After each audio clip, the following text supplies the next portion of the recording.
ya berjalan semuanya. Tapi kalau tidak punya sinyal internet, kan tidak bisa semuanya. Nah, itu Jepang sudah mendeklarasikan diri.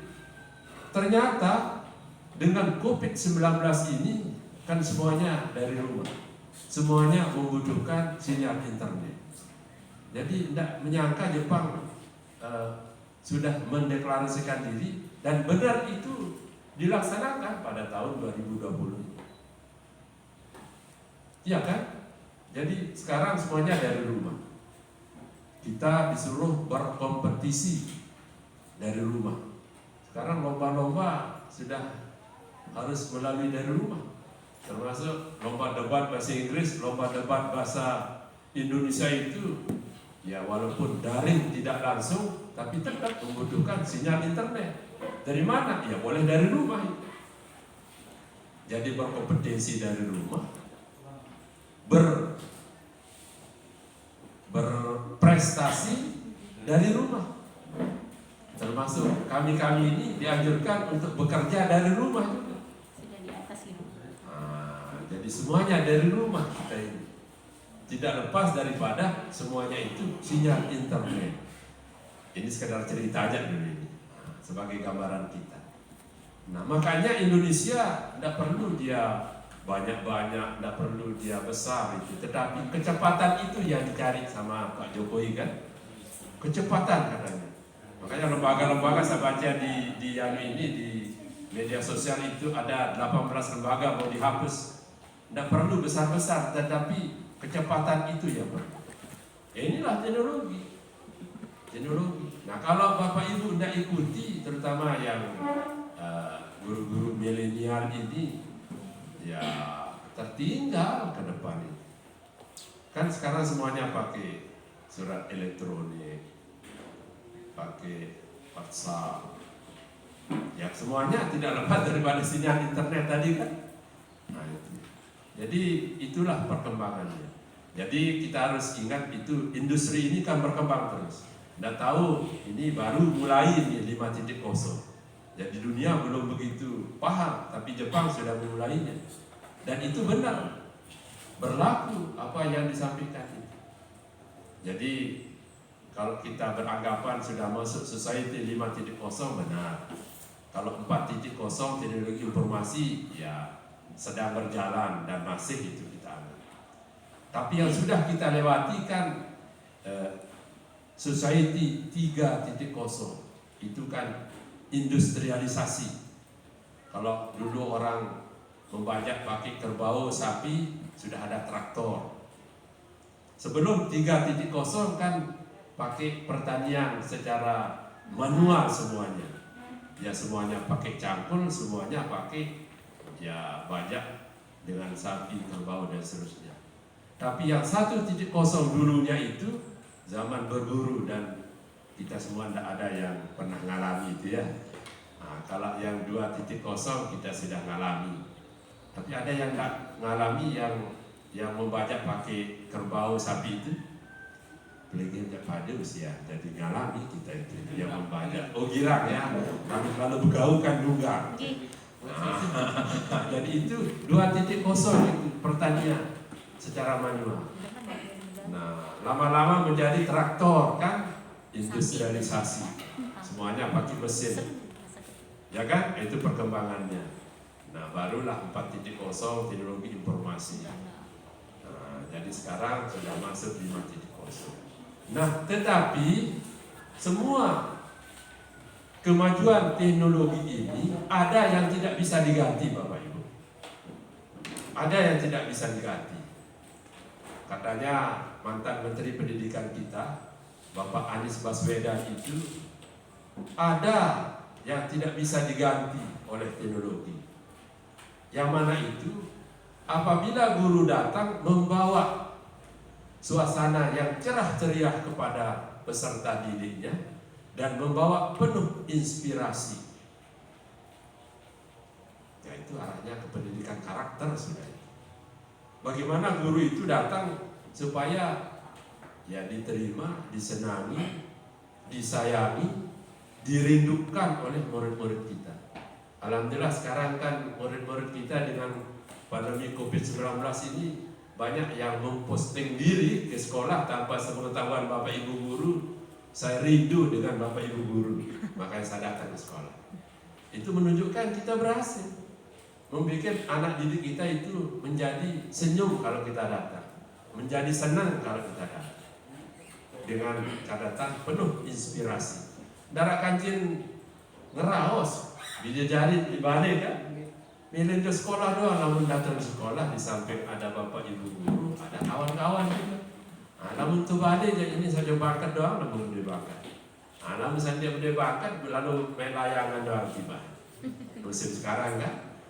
Jadi ya masih penting itu yang baik-baik. Terus kalau ada yang kurang baik kan tidak bagus. Itu kondisinya. Sehingga ya maksudnya Bapak Anies Baswedan ini, marilah kalau itu tidak bisa diganti dengan teknologi, bagaimana kita menjadi guru itu harus membawa, apabila kita datang, muridnya menjadi senang, cerah ceria, dan penuh inspirasi. Untuk bisa ke arah itu, harus guru itu menggunakan hati dengan penuh inspirasi. Jelas maksudnya? Jadi ikhlas di sana itu Bapak Ibu. Ya, kalau tidak ikhlas, diberkat ilmu yang kita berikan kepada murid kita, ya kan? Ini maaf ini yang dari Madrasah Aliyah paham sudah dengan kalimat-kalimat begini, karena saya termasuk tamatan Madrasah Aliyah dulu. Jadi harus ikhlas kita itu. Pernah saya cerita dulu ya di sini kayaknya, bagaimana cerita Ustadz yang bertanya sama pengurus pondok pesantren Gontor itu, yang lembaga itu bisa maju bukan karena materi pembelajarannya, bukan karena metode pembelajarannya, tapi ternyata karena gurunya. Gurunya itu apa? Ya guru performanya, penampilannya. Tetapi tidak hanya itu saja, tetapi yang lebih penting adalah jiwa seorang guru. Bagaimana jiwa seorang guru itu? Itulah yang berasal daripada qalbu, hati. Ya hati itu bagaimana? Ya harus ikhlas. Kalau tidak ikhlas, tidak ada berkahnya itu. Nah itu mungkin, makanya kalau ada anak-anak yang tawuran, susah dibangun akhlakul karimahnya itu mungkin, ya mohon maaf ini, Bapak Ibu guru itu mungkin kurang ikhlas dia mengajar itu. Tapi kalau dia ikhlas, insya Allah ilmunya itu berkah itu. Makanya kalau ngajar itu harus dengan ikhlas. Jangan ada paksaan, jangan ada tekanan. Ya dalam arti di manara honor, macam tiaro, malas-malas bijulane. Nah itu yang ada berkah itu. Dan harus memang sih hidup ini kan dunia juga harus diperhatikan. Siapa yang memperhatikan akhirat saja? Padahal malah kita dianjurkan berdoa. Dunia baik, akhirat juga baik, kan begitu. Ya maksudnya tadi itu mari kita imbangkan diri. Ya di dunia hasanah, wa fil akhirati hasanah juga. Nah, bagaimana semuanya itu bisa terwujud ikhlas itu, Bapak Ibu guru? Ya alhamdulillah kita harus takarrub ilallah, katanya si Kiai Haji Abdullah Syukri Zarkasi, pimpinan Pondok Pesantren Gontor. Itu beliau sampaikan kepada ustadznya, baru pendidikan itu menjadi maju. Tapi kalau sedikit-sedikit materi saja disinggung, ya bagaimana bisa maju? Makanya mohon maaf ini kawan-kawan dari pondok pesantren itu mungkin ikhlas di sana itu. Di mana terbayar honor terbulan, ya, alhamdulillah. Alhamdulillah, alhamdulillah. Ya. Apa doa? Allah itu Maha Pemurah, Ar-Rahman Ar-Rahim. Uli, ya arah doa salah ya. Maksud saya ada saja yang lain, ya kepala sekolah berpikir juga, maksud kita juga kan. Jadi tidak mikir gurunya saja, tapi sekolah juga harus mikir gitu. Bagaimana caranya? Kalau JJM belum keluar, nah paling tidak kepala sekolah, lah JJM guru-guru ini belum keluar, gimana caranya? Nah, bisa tidak kita pinjamkan dari apa? Ya ini maaf ya, ini kecil sekolahnya susah memang ini. Banyak yang ngomong itu di sekolah yang besar itu lah. Tapi kalau yang dana bosnya sedikit begini ini cukup repot kita. Tapi itulah maksudnya supaya Bapak Ibu guru paham, maklum semuanya. Karena kan kita memotivasi ya, izin ya, ini kan memotivasi Bapak Ibu. Kalau sudah takarrub ila Allah, apalagi rajin-rajin sholat duha Bapak Ibu guru, insyaallah. Wa man yattaqillaha yaj'al lahu makhraja wa yarzuqhu min haitsu la yahtasib. Kan begitu katanya Pak Ustaz. Anda bersila amalan, insyaallah. Ya rezeki itu kan tidak berupa materi aja. Alhamdulillah kita sehat, keluarga kita menjadi tenang, hidup kita menjadi aman, nyaman, berkah. Agak mohon maaf ini, mudah-mudahan ada yang ribut-ribut di Bali, ada yang ribut-ribut di rumah. Kalau ada yang ribut-ribut di rumah, sekali-kali besi ya, sekali-kali besi ya. Kenapa dia? Perlu diperbaiki. Waktu mulai mengambil akad nikah, terus berdoa tuan gurunya menjadi keluarga yang sakinah, mawaddah, warahmah. Tapi ya harus diimbangi, itu bukan doa itu saja, harus takarrub ila Allah itu. Nah, kalau Bapak Ibu rajin sholat duha, insya Allah itu rezeki itu, masya Allah. Ulindik berupa materi mana-mana kita tetap sehat, karena itu rezeki juga. Ketemu seperti ini rezeki juga. Alhamdulillah dari madrasah termasuk rezeki itu. Ya Pak Ustadz ya. Jadi rezeki kenapa? Diundang bisa kumpul sama SMK.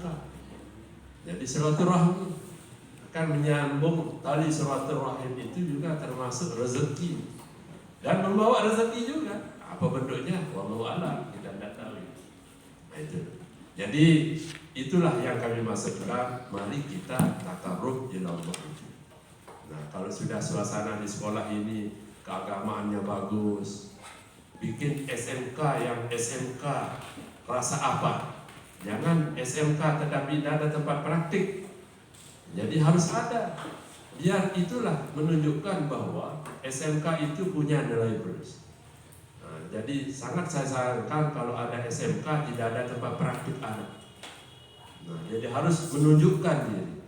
Kalau perhotelan bagaimana tempat praktiknya. Kalau tidak ada di dalam sekolah, harus bisa bekerja sama dengan hotel mana atau bidang apa di luar sana itu ada mitra.